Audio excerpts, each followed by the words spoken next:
Welcome to Ends and Sensibility, the podcast for everyone who loves bold, witty women, awkward, handsome men, and second breakfast. I'm your host, Casey Meserve, and today I have a really fun episode for you. Folks, before we get started today, I wanted to share a huge announcement with you about the 4th annual virtual Jane Con. Submissions for programming are open. Now, Virtual Jane Con is a free online convention about all things Jane Austen. And the volunteers who run Virtual Jane Con work really hard to create and maintain a radically inclusive space for all Austen and Regency fans. Previous Virtual Jane Con programs ranged from Regency costuming and gaming to deep discussions on Austen's work and Regency history. It's a really fun, wide-ranging event that captures the wide variety of interests and talents within the Jane Austen community on a free, online, and accessible platform. But the best thing about it is that you do not need to have a PhD to be a presenter. All you need is an interest in the topic you want to present. Austen fans of all backgrounds and interests are welcome to submit a program. If you have an Austen-related obsession that you'd like to share with the community, we want to hear from you. Submissions are open until April 15th, 2023, and Virtual Jane Con will be held July 15th and 16th on YouTube. You can submit a programming proposal on virtualjanecon.com/submissions2023. Now back to our regularly scheduled podcast. So first off, let's meet another member of the Austen family. Well, Jane's oldest brother James followed his father's footsteps to become a rector at Steventon, and Edward was adopted by relatives to become a member of the landed gentry, and Frank and Charles went into the Royal Navy, eventually rising to the rank of admiral. Henry had another path, and in my opinion, a much more interesting one. He was a militia officer, a banker, a clergyman, and Jane's publicist and literary agent. Henry was the funny, sunny, handsome, garrulous, and charming member of a funny, garrulous, and charming family.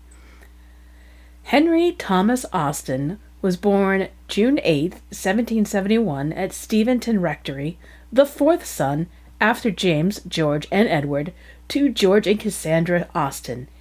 He was taught at home by his father and went to Oxford at 17 in 1788, following James, where he studied to become a clergyman like his father. While at St. John's College on a Founders Kin scholarship, thanks to his mother's family connections, he helped James publish and write his weekly magazine, The Loiterer. In 1782, Henry received his bachelor's degree and intended to continue for a master's, and the college gave him a scholarship and a stipend, and he was working as an assistant logic reader teaching undergrads until 1793, when war broke out again between England and France. Henry changed his mind about the church and school and accepted a commission as lieutenant with the Oxfordshire militia and went to Southampton to help protect the English Channel from French invasion. Henry was a good fit for the militia, and the next year he became acting paymaster for the regiment, ensuring soldiers and officers were paid correctly.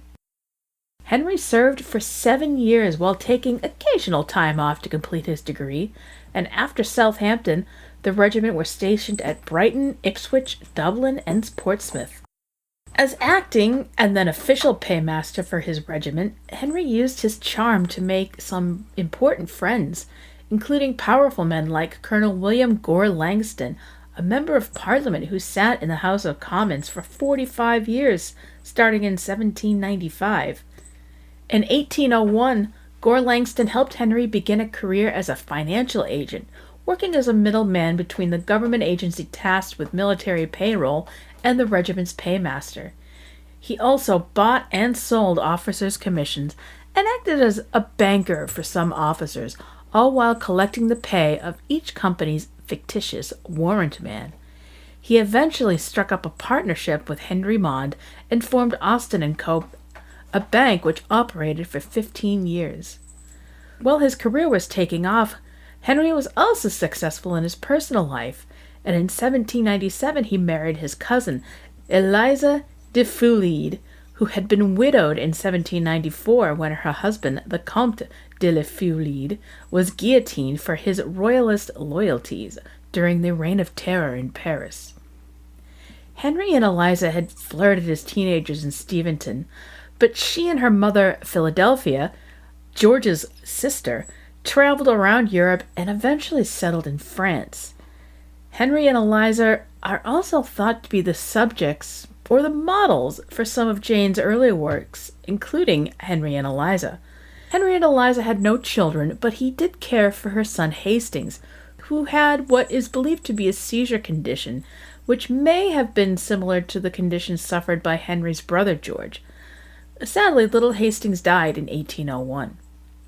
In 1802, the Treaty of Amiens made Henry's work in military finance less profitable, and he and Eliza moved to France, where he exported French wine to friends and acquaintances in England until 1803, when Austen & Co. moved offices to Parliament Street in London, near government offices where he continued making new powerful friends. Henry's connections to the government led to Austen & Co.'s great success, and Henry became a partner in 3 additional banks. In 1806, Frank Austen, who was now a commander in the Royal Navy, became a partner, and the bank's name changed to Austen, Mond and Austen.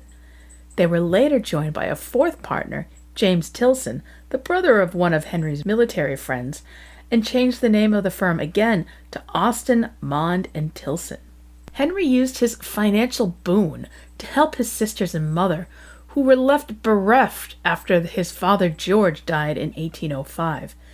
James and Henry had to decide how the 4 brothers would provide for their mother and sisters, and Edward and Frank contributed £150 a year, leaving James and Henry to each pledge $50 per annum.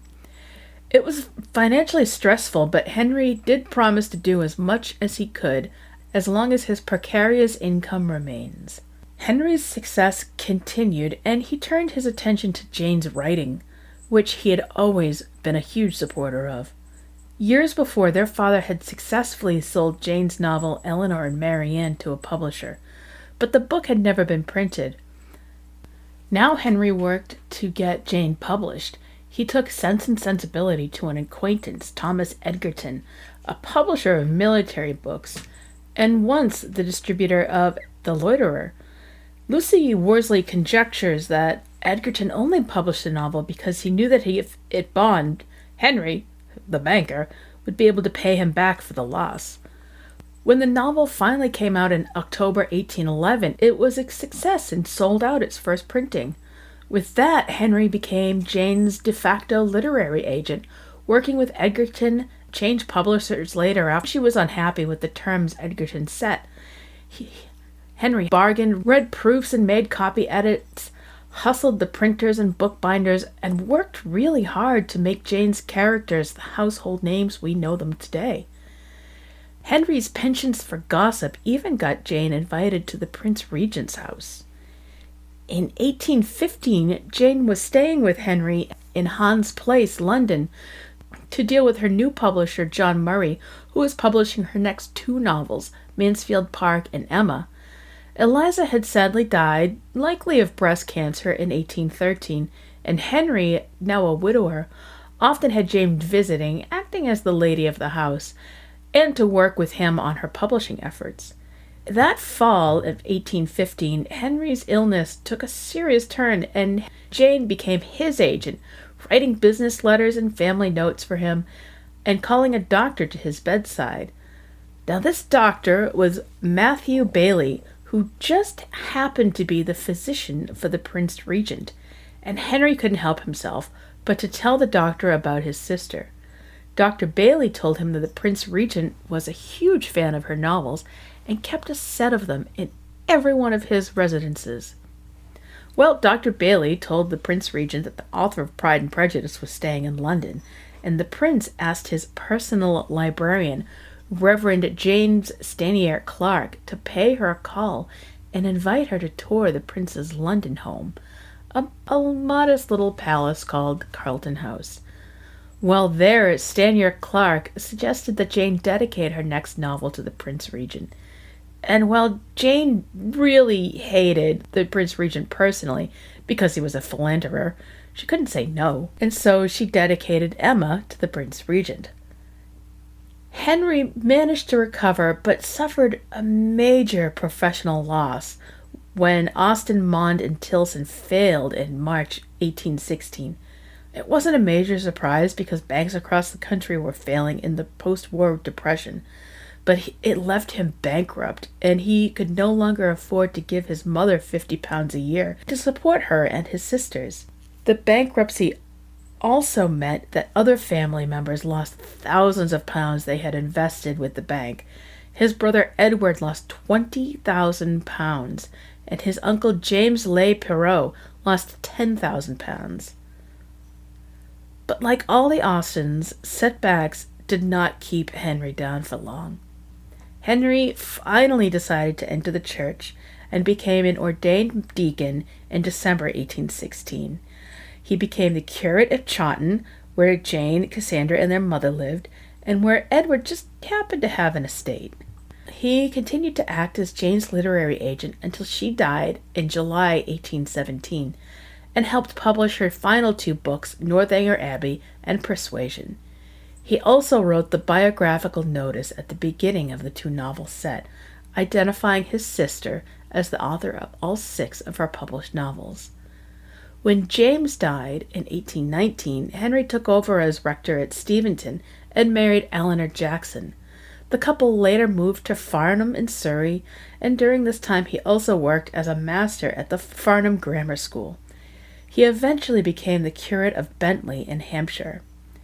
In 1824, when the French Revolution settled a bit, Henry tried and failed to get back some of the French lands and fortunes that Eliza had left when she and Hastings had fled 2 decades before. But the French courts decided that the Comte's siblings had a better claim than a remarried British English widower.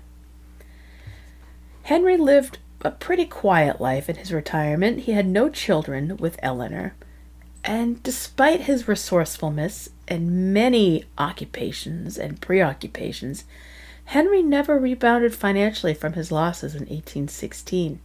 He had debts of £800 and £400 mentioned in his letters to his nephew James Edward in 1828 and 1832.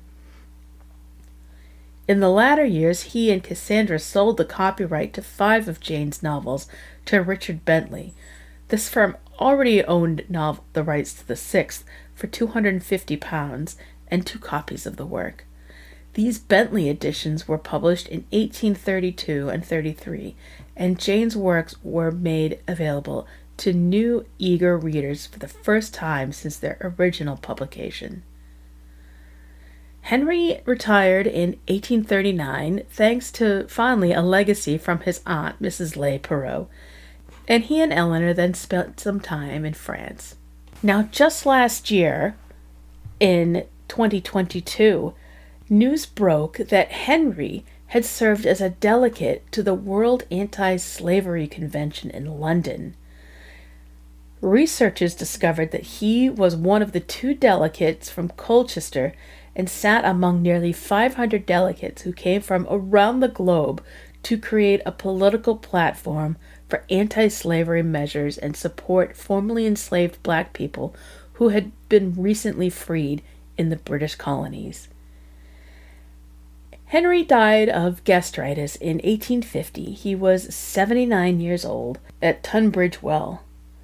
He is buried in Woodbury Park Cemetery, Tunbridge Well, and Elinor outlived him by 14 years, dying in 1864. And Henry's niece, Anna Lefroy, summed up Henry really well. She said, "He was the handsomest of his family, and, in the opinion of his own father, also the most talented. There were others who formed a different estimate and considered his abilities greater in show than in reality. But for the most part he was greatly admired, Brilliant in conversation he was, and like his father, blessed with a hopefulness of temper which, in adapting itself to all circumstances, even the most adverse, seemed to create a perpetual sunshine. The race, however, is not all to the swift. It never has been, and though so highly gifted by nature, my uncle was not prosperous in life. Well, we covered a lot of ground in our last episode, so I'll provide a brief recap here. But if you haven't listened to it yet, you should put this one on pause. Go back to listen to episode 13, You've Got Mail, Colonel Brandon, and then come back and listen to this one. So, last episode, the entire neighborhood was planning to go tour a park owned by Colonel Brandon's brother-in-law. But Brandon got mail during breakfast and immediately took off to London. Everybody but Elinor begged him to stay, especially Mrs. Jennings, who hinted it had something or other to do with his natural daughter. So he left, and the entire crew decides to take off onto the downs for some fun, except Marianne and Willoughby, who took his carriage and disappeared all day and refused to tell anyone where they'd been until Mrs. Jennings got the servant gossip. They had toward Allenham, the park and home owned by Willoughby's aunt, Mrs. Smith. Well, this was imprudent even for Marianne, and Elinor gave her a thorough scolding. But Marianne says if it feels good, it must be good, and then tells Elinor about every room in the house. We begin chapter 14 with Mrs. Jennings, who still can't get over Brandon's mysterious disappearance. The sudden termination of Colonel Brandon's visit to the park, with his steadiness in concealing its cause, filled the mind and raised the wonder of Mrs. Jennings for 2 or 3 days. She was a great wonderer, and everyone must be who takes a very lively interest in all the comings and goings of their acquaintances. She wondered, with little intermission, what could be the reason of it. Was sure there must be some bad news, and thought over every kind of distress that could have befallen him, with a fixed determination that he should not escape them all. "Something very melancholy must be the matter, I am sure," said she. "I could see it in his face, poor man. I am afraid his circumstances may be bad. The estate at Delaford was never reckoned much more than 2,000 a year, and his brother left everything sadly involved. I do think he must have been sent for about money matters. For what else can it be? I wonder whether it is so. I would give anything to know the truth of it. Perhaps it is about Miss Williams, and by the by, I dare say it is, because he looked so conscious when I mentioned her. Maybe she is ill in town, nothing in the world more likely, for I have a notion she is always rather sickly. I would lay any wager it is about Miss Williams. It is not so very likely he should be distressed in his circumstances now, for he is a very prudent man, and to be sure must have cleared the estate by this time. I wonder what it can be. Maybe his sister is worse at Avignon, and has sent it for him over. His setting off in such a hurry seems very like it. Well, I wish him out of all his troubles with all my heart, and a good wife into the bargain."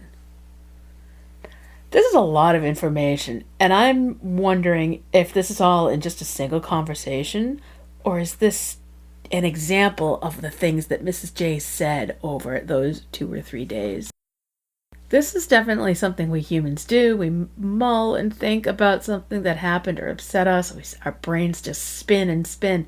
We talk about it constantly and bring it up during some totally unrelated conversation.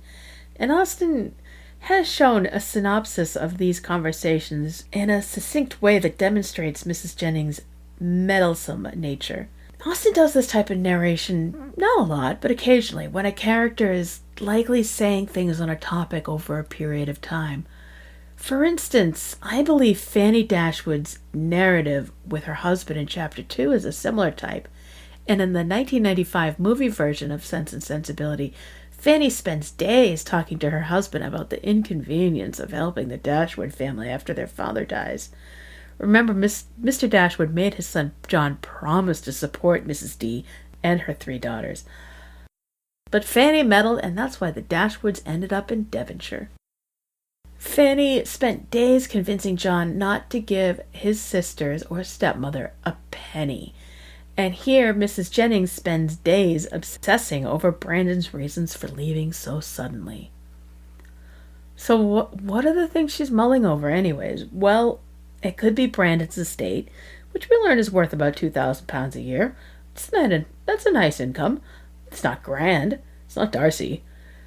We learn that Brandon's brother owned it before he did, so Brandon isn't the oldest male in his family, and that his brother also mortgaged the property.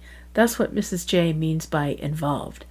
So this brother, who apparently died young, had money troubles. But Mrs. J believes enough time has gone by that Colonel Brandon has been able to pay off the mortgage. Then she wonders if her initial guess is correct, and it's this Miss Williams, Brandon's natural daughter, meaning she was born out of wedlock.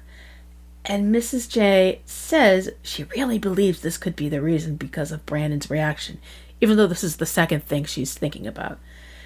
He blushed, remember, when she brought it up in front of like 20 people over breakfast. And she wonders if this Miss Williams is ill in London, where she's supposed to be. Probably at a girls' school or with a governess. We're not told which. Finally, she thinks it could be Brandon's sister in southern France, who had moved there for warm weather. Then she thinks maybe a future wife has something to do with it, or maybe that's just the way her matchmaker brain works. But whatever the reason, his heart or his shoes, as Dr. Seuss would say, Elinor has far bigger, closer, and more immediate things to worry about. Elinor, though she really felt interested in the welfare of Colonel Brandon, could not bestow all the wonder of his going so suddenly away, which Mrs. Jennings was desirous of her feeling, for besides that the circumstances did not, in her opinion, justify such lasting amazement or variety of speculation, her wonder was otherwise disposed of. It was engrossed by the extraordinary silence of her sister and Willoughby on the subject, which they must know to be peculiarly interesting to all of them. As this silence continued, every day made it appear more strange and more incompatible with the disposition of both. Why they should not openly acknowledge to her mother and herself what their constant behavior to each other declared to have taken place, Elinor could not imagine.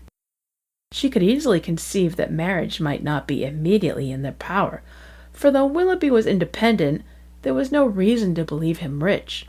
His estate had been rated by Sir John at about £600 or £700 a year, but he lived at an expense to which that income could hardly be equal, and he had himself often complained of his poverty.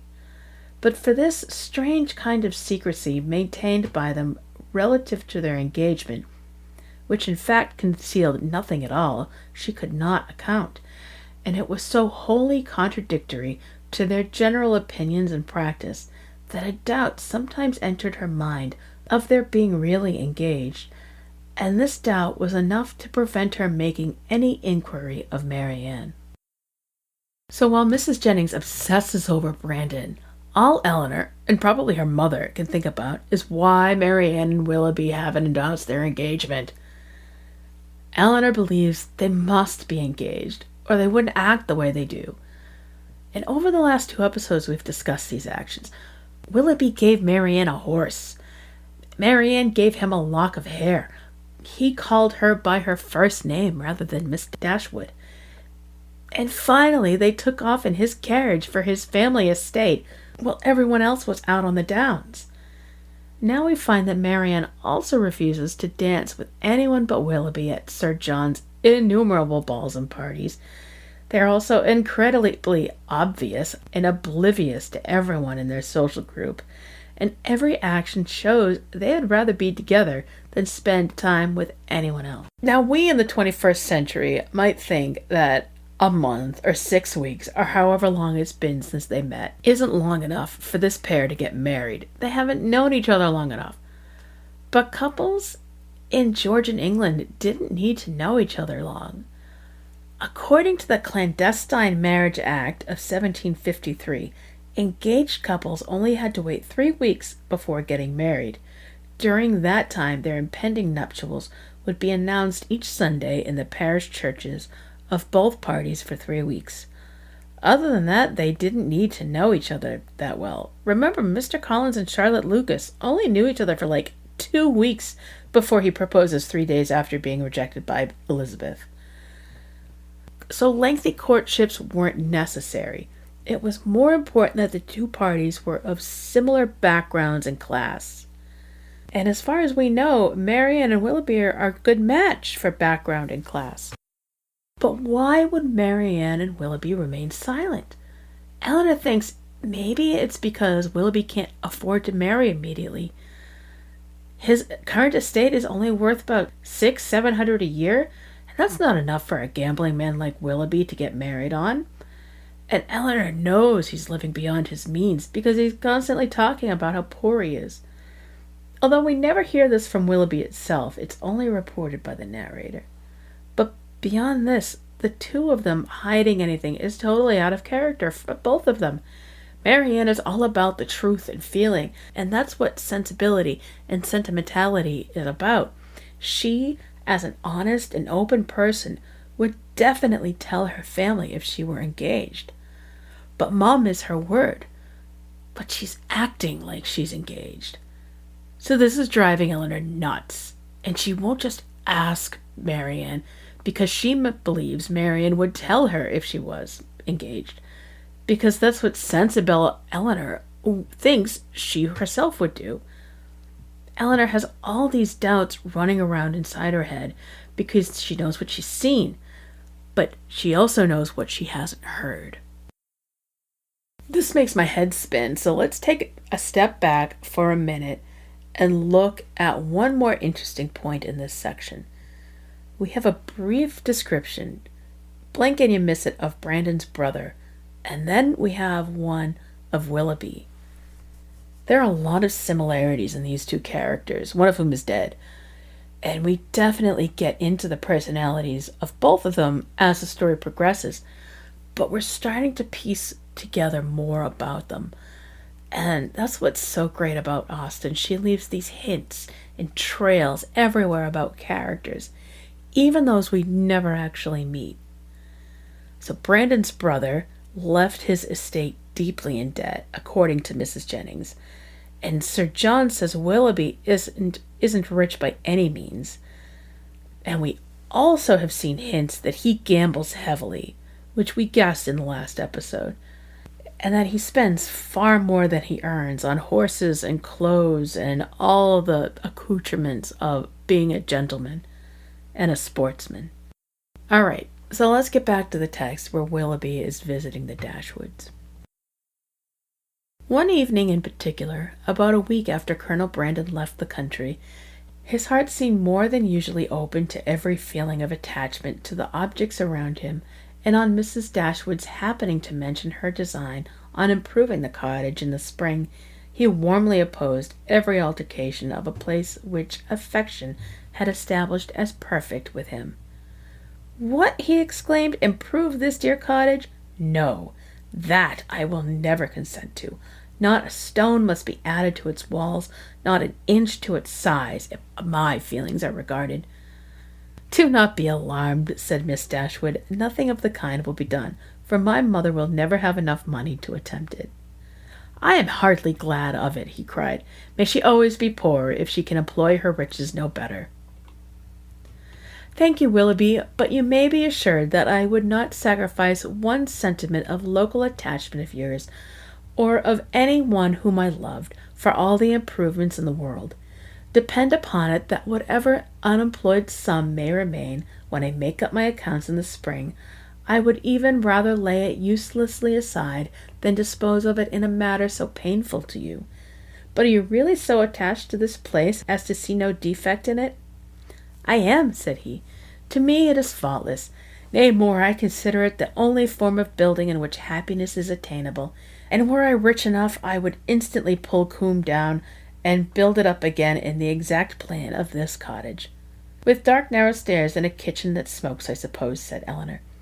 "Yes," cried he in the same eager tone, "with all and everything belonging to it, and no one convenience or inconvenience about it, should the least variation be perceptible. Then, and then only, under such a roof, I might perhaps be as happy at Combe as I have been at Barton." "I flatter myself," replied Elinor, "that even under the disadvantage of better rooms and a broader staircase, you will hereafter find your own house as faultless as you now do this." "There certainly are circumstances," said Willoughby, "which might greatly endear it to me, but this place will always have one claim on my affection which no other can possibly share." Mrs. Dashwood looked with pleasure at Marianne, whose fine eyes were fixed so expressively on Willoughby as plainly denoted how well she understood him. "How often did I wish," added he, "when I was at Allenham this time 12-month, that Barton Cottage were inhabited. I never pass within view of it without admiring its situation, and grieving that no one should live in it. How little did I think then that the very first news I should hear from Mrs. Smith when I next came into this country would be that Barton Cottage was taken, and I felt an immediate satisfaction and interest in the event, which nothing but a kind of prescience for what happiness I should experience from it can account for. Must it not have been so, Marianne?" speaking to her in a lowered tone. Then continuing his former tone, he said, "And yet this house you would spoil, Mrs. Dashwood. You would rob it of its simplicity by imaginary improvement, and this dear parlour, in which our acquaintance first began, and in which so many happy hours have been spent by us together, you would degrade in the condition of a common entrance, and everybody would be eager to pass through the room which has hitherto contained within itself more real accommodation and comfort than any other apartment of the handsomest dimensions in the world could possibly offer." Mrs. Dashwood again assured him that no alteration of the kind should be attempted. "You are a good woman," he warmly replied. "Your promise makes me easy. Extend it a little farther, and it will make me happy. Tell me that not only your house will remain the same, but that I shall ever find you and yours as unchanged as your dwelling, and that you will always consider me with the kindness which has made everything belonging to you so dear to me." The promise was readily given, and Willoughby's behaviour during the whole of the evening declared at once his affection and happiness. "Shall we see you tomorrow to dinner?" said Mrs. Dashwood when he was leaving them. "I do not ask you to come in the morning, for we must walk to the park to call on Lady Middleton." He engaged to be with them by 4 o'clock. So Mrs. Dashwood was discussing those updates and rehabs that she had wanted to do to the cottage since they moved in. But Willoughby is absolutely against it. And Elinor, of course, throws water on the whole idea by reminding her mother that she won't have the money to do anything. But Willoughby continues insisting that the cottage is practically perfect in every way, and that if he could afford to tear down his own house, he would rebuild it exactly like Barton Cottage. He's exaggerating as usual. Well, Elinor sensibly and sarcastically points out the dark stairways and a smoky kitchen, which were both common problems in these smaller, older homes. But that just makes Willoughby double down on his statement, and he insists that he is happier at Barton Cottage than at Combe. Elinor, of course, says she doesn't believe him, and that even though his house has wider stairs and a chimney that doesn't smoke, he'll likely be happier at Combe than at Barton Cottage. And Willoughby answers that there are some circumstances that would make Combe more pleasing to him, but that Barton will always have that one claim on his affection that no other place has. And this is interesting. He explains that when visiting Mrs. Smith last year, he had wished that the cottage were inhabited. And he says that when he returned this year, and Mrs. Smith told him the cottage was rented, Willoughby says he felt immediate satisfaction and interest, which nothing but a kind of prescience of what happiness I should experience from it can account for. Must it not have been so, Marianne? By using words like prescience, which means knowing something before it happens, or foreknowledge, Willoughby is displaying that same kind of sensibility that Marianne would. He's also explaining it by loving this cottage, this ideal of the English cottage that later became very popular in English architecture and in French architecture. His senses are telling him that he will experience happiness via the cottage before he knows anything about the renters. Now, is he saying this because he's a believer in sensibility, or because he knows Marianne appreciates this type of thought? I think it's a mix of both. I think Willoughby does have a vein of this romantic sensibility in his character, but he's also pretty calculating and selfish. But he knows this is exactly the type of thing that Marianne likes to hear. And of course it works on Marianne. Her eyes are fixed on him, and Mrs. D notes that when he's subtly saying, without saying, that Coombe would be perfect if Marianne were his wife and lived at Coombe with him. But this is as obvious as he can be, because neither he nor Marianne have said anything about marriage yet, as far as Mrs. D and Elinor know. And of course Mrs. D, being the indulgent woman with more than a dash of sensibility herself, promises Willoughby that not a stone will be turned at Barton. Then Willoughby demands, so politely and warmly, that Mrs. D and her daughters remain at the cottage always. Now, this is kind of funny because the only way Coombe could be better than Barton was if Marianne were at Coombe, but Willoughby just asked that the Dash would stay at Barton for the rest of their lives. Which is it, Willoughby? And do you really want Elinor and Margaret to stay there forever, becoming spinsters with their widowed mother? He's being more than a little ridiculous and pretty selfish, but he's funny and amusing at least. He's also displaying this potential negligence of other people's comfort and feelings in favor of his own comfort and ease. He wants both Marianne as his wife and for her to stay a maiden at Barton Cottage forever. But both Mrs. Dashwood and Marianne only see his interest in Marianne, not his self-interest. Anyways, Willoughby promises he will be at the cottage for dinner tomorrow, and that's the end of this chapter and where we will end for today. Thank you for listening to Ensign Sensibility. This episode was written and edited by me, Casey Meserve. You can listen to all our other episodes on Apple Podcasts, Spotify, Google Podcasts, or wherever you listen to your podcast. And if you like the show, please like, share, subscribe, and leave a review. Those reviews really help other people find the podcast. Thank you, and I hope you'll visit again with me soon.